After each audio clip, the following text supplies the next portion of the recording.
Senator Hassan, in 2015, the year before being elected to the Senate, you became the first Democratic governor to call for a complete halt to the U.S. accepting Syrian refugees.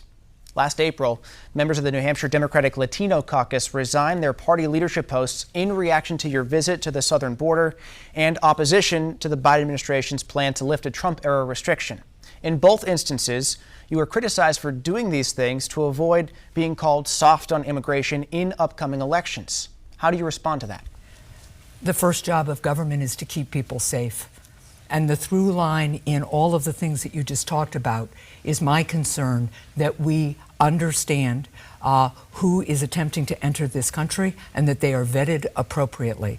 Now, on the southern border, I have traveled there multiple times, talked with frontline personnel, and I have stood up to the administration about their plan to prematurely lift Title 42 because there is widespread agreement that when Title 42 is lifted, there will be a huge surge in migration. Now, we have to have a border where we can keep people from crossing illegally, where we can prevent drug trafficking and human trafficking. And when you talk with the frontline personnel, that means more people, more technology, and in some places, more physical barriers. And that's what I have continued to press for and support. We have to have a safe, secure, and orderly border so we can live up to our values. And that starts with safety. General Bolduc, what do you think of the senator's answer? Well, I think it's a non-answer. I think it's just a bunch of, career politician political talk. Because last time I checked, the border wasn't secure. The last time I checked, the journey of the people going to the border because of her policies, because of her ideas, because of Biden's ideas, are getting killed. Women are getting raped. Children are getting raped. This is a despicable thing going on. And then once they get here, they get put in trucks, and we find them in trucks. I worked on the border. I wrote policy for the border.